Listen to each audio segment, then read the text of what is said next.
हमने कल लिखवा दिया था, लिखवाए थे ना। प्रीति क्या लिखी थी? हाँ, इंपावरिंग यंग माइंड्स। अब ये जो शब्द है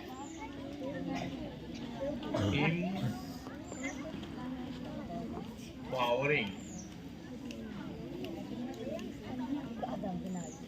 यंग माइंड्स में कहां से कहां हमने लिखा था? 4 to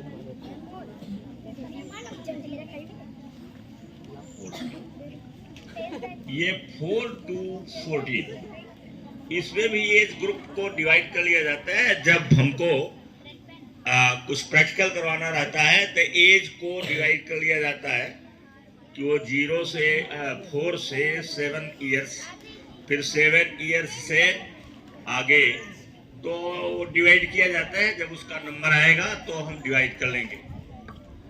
पहले तो आप जान लीजिए कि वो लोग कामयाब नहीं होंगे जिनकी सोच छोटी होगी, और इसको कहा जाता है कि छोटी सोच और पैर की मोच आदमी को आगे नहीं बढ़ने देती है। क्या नहीं बढ़ने देती है?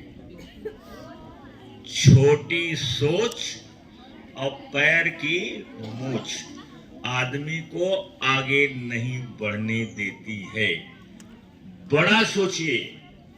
आप अपने को ये नहीं सोचिए कि मैं ऐसे घर में रहता हूँ या रहती हूँ कि जो ऐसा नहीं वो ऐसा नहीं, ऐसा नहीं वो ऐसा नहीं, उससे कोई मतलब नहीं है। आप पूरा दिलो जान लगा करके जो बताया जाता है उसको करिए, तो देखिए आपको कामयाबी मिलती है कि नहीं मिलती है। कामयाबी एक दिन की खेल तो है नहीं, ये वन नाइट गेम नहीं है। It takes time. जितने भी मूल्यवान वृक्ष होते हैं, मजबूत वृक्ष होते हैं, उनको हमें ग्रो कराने में काफी मेहनत लगती है, टाइम लेता है। एक दिन में नहीं हो जाता है, टाइम लेता है। ऐसे ही जब हम ग्रो करेंगे तो उस ग्रो में हमें टाइम लगेगा। तो इंपावरिंग यंग माइंड्स, तो ये जो 4 to 14 है ये यंग माइंड्स है, और इनको कैसे हम इंपावर करें? तो इंपावरिंग, अब ये इंपावर करना माने पावरफुल बनाना। क्या करना? पावरफुल बनाना।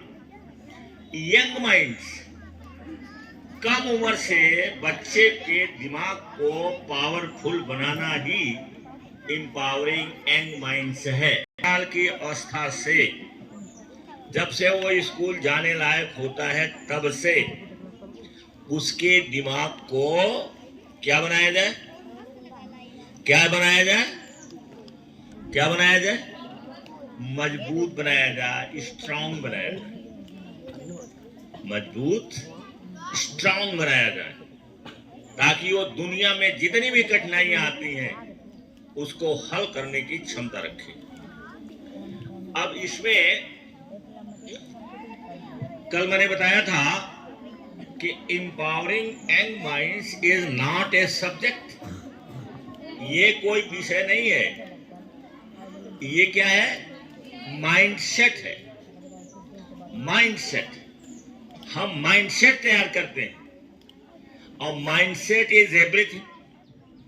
इस संसार में कोई जीत होती है या कोई हार होती है, कोई सफलता मिलती है, कोई असफलता मिलती है।